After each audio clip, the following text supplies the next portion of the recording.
things, welcome back to my channel. If you're new here, my name is Becky and today we're finally doing the May book club. So you guys know from my March book club that this year I'm trying to read 45 books, and I'm gonna say that quarantine has been helping a lot because I'm already at 30. Yay! Everyone will be really happy for me. Anyway, a couple weeks ago I spent like some monies on Amazon and ordered a bunch of books for May. I spent a lot of April reading books on my Kindle and reading one book in particular. It took me almost a whole month to get through. We're not going to talk about that here right now, so just let it go. But I'm really excited to get on with these books, so let's get started. The first book we have this month is called Bringing Down the Duke by Evie Dunmore, and it's set in England in 1870. It says, a brilliant but destitute Annabel Archer is one of the first female students at Oxford University. Her scholarships demand that she recruit men of influence to champion the rising women's suffrage movement. Her target, the cold and calculating Duke of Montgomery. So it's kind of a romance, maybe, I don't know. The reason why I got this book in particular is because I stumbled across like a book service where you sign up and then once a month they have like 5 books in the service and you choose a book and they send you that book. So you pay like 10 bucks a month and they send you a book once a month, but you only can choose from a curated list. So at first I was like, awesome, I'm getting 5 books each month.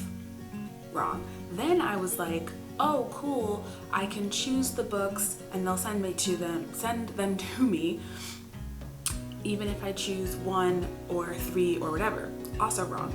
You choose one book and if there's not a book you like, you still paid for that month, but then you don't get a book. So I'm like, you know what, let me just look through your options and I'll buy the book myself on Amazon, which is exactly what I did. Saw this book, thought it looked interesting, bought it on Amazon for the same price as what a month of that book subscription would be.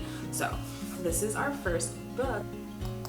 Moving on, this next book is a little bit, I don't want to say out of theme, but obviously in March I had a theme. It was all like fairy tale based books. April, my theme was romance. I read so many romance novels. Some good, some not so good, but I did read a bunch of them. This book is, oh no guys, it's got a little book chip. It's okay. Character. It's built character. This book is called The Tiny Small Changes, or The Tiny Habits. The Small Changes That Change Everything by B.J. Fogg, PhD. I don't remember, but I read something because I saw this before in a store, like before quarantine started, and I went to Amazon. I saw this book and something drove it to me and I wrote it down. I wrote down the title of this book and the author in my phone and thought, this is something that I need. And I think something that I also really like is that it's not just like self-help kind of, this is what you're doing wrong and this is how you should fix yourself, but it's kind of almost like a workbook. It's like part A, part B, step by step, motivation techniques and all that kind of stuff. And being in quarantine, I feel like this is really important for me right now because as we get into this May, the 3rd month of quarantine for me personally, I'm feeling very demotivated. I'm hoping this can change that. So our 3rd book is called A Touch of Gold by Amy Sullivan, and this book I chose really based on the cover. Guys, like what an amazing cover is this. It just looks beautiful, superb. Gold is wealth, wealth is power, power is a curse. Super intriguing, tell me more. It says, after King Midas' gift or curse almost killed his daughter, he relinquished the touch forever. Now if you don't know who King Midas is, maybe you should first go read some mythology and read up on the Midas touch. I love gold! 10 years later, the Princess Cora still bears the consequences of her father's wish. Her skin shines golden. Rumors follow her everywhere she goes, and she harbors secret powers that are getting harder and harder to hide. What an interesting premise. King Midas accidentally touched his daughter when he had the golden touch, turned her to solid gold. Cool. So in this book, it's reversed. Awesome. But then she's left with the consequences of having golden skin. In my head first, I'm like, Twilight? You're beautiful. Beautiful. This is the skin of a killer, Bill.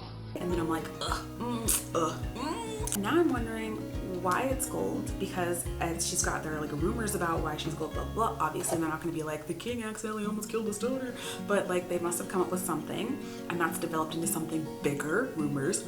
And then it says she harbors secret powers that are getting harder to hide. What secret powers could she have that were a result of being turned into gold? I thought about it, and I'm curious, so I bought it. After that, we have the Iron Trial. This is by Holly Black and Cassandra Clare. I am a big fan of Holly Black. I really love the Cruel Prince series, which you can see in the March book review.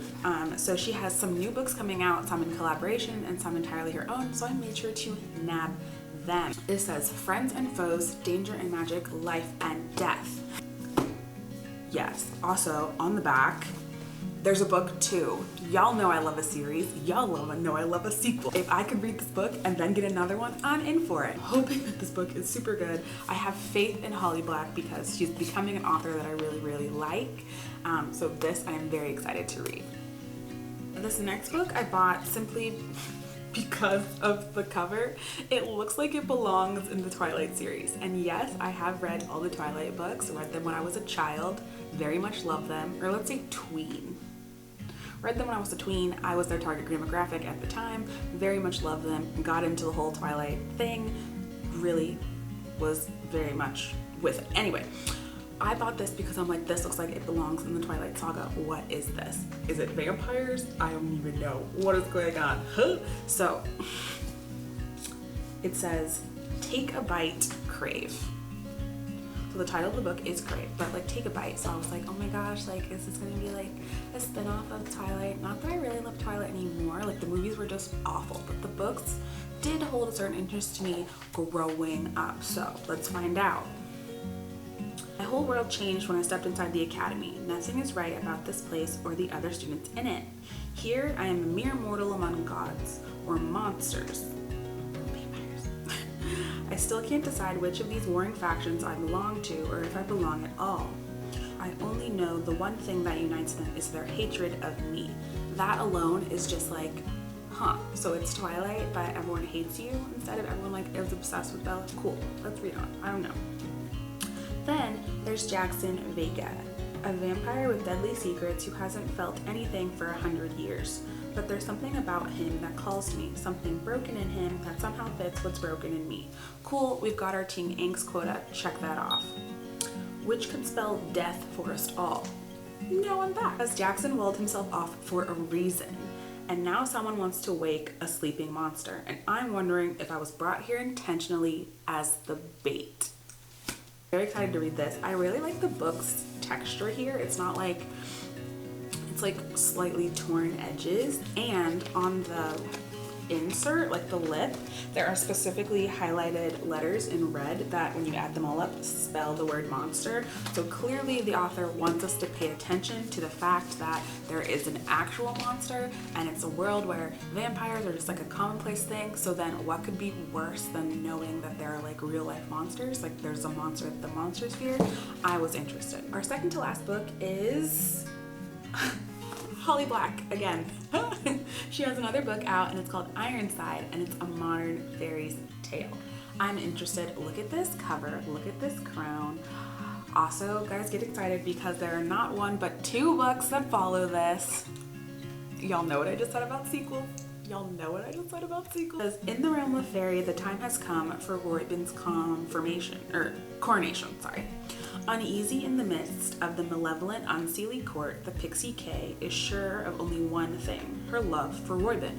Now, if you've read the Cruel Prince series, you know both of these characters because they do come up in that book. So I like this also because it's a continuation of that. It's pulling characters from a story that I know and that I love and develop them further. That alone got my attention. When Kay drunkenly declares herself to Roybin, he sends her on a seemingly impossible quest to find a fairy who can't tell a lie. Which is impossible because fairies don't tell lies, according to the lore of Holly Black. It says, miserable and convinced she belongs nowhere, Kay decides to tell her mother the truth, that she is a changeling left in place of her human daughter who was stolen long ago. Her mother's shock and horror sends Kay back to the world of fairy to find her human counterpart and return her to Ironside. But when Kay returns to the fairy courts, a battle of wits and weapons is being waged over Reuben's throne, and she soon finds herself in the center of it all. I have some theories about this book just because I have already read the Cruel Prince series and finished that. Ugh, love it. Should just read it again. And I'm wondering if the fairy that can tell a lie is as simple as it being the human counterpart of this character, of Kay. He's a changeling. They swapped her for the other baby, Good Omen style, and I wonder if the other baby is a fairy who can tell a lie. If it's that simple, I will be disappointed. I'm hoping Holly Black has some surprises for me. Okay, and the last book we have is something I've been waiting for a long time. It's finally here. The Alcazar is here. This is book 2 to Cerulean. I read Cerulean way back in November, and this book didn't get released until what, March or something? I don't know. I finally got it. They only had it in the hardback, and I'm so excited to read it, but I also don't want to read it. What? Because once I read it, it'll be read. Do you know what I'm saying? Do you guys understand that? Like, once the book is read, it's read. You can never reread something for the first time. And I loved the first one, and I'm worried what this book is going to do to my heart. So this is Cerulean by Amy Ewing. I'm not gonna read you the inside blurb because this is the sequel to the first book. So go out, buy Cerulean, read that first, then read this one. I'll let you guys know what I think about it in a book review. We have 4, 5, 6, 7 books to read this May. That will give us to 37 out of 45 if I can get through all of these. And then I still have a couple books left from April that I haven't finished yet. So I am anticipating crushing my 2020 book goal. So if you have any books to recommend or things that you think I would read that fall into a category of things that I've already said that I liked, please comment below or hit me up on social media. I would love to hear that. Obviously, I'm gonna have to extend my book goal or surpass my book goal. But I'm really happy to do it. I really do love reading and excited for some good romance, some good fairy tales, some good mysteries, all that good stuff. Thank you guys so much for watching. Make sure you join my book club. Let me know what you're reading or how many books you've read this year. Like and subscribe, and I'll see you guys in the next.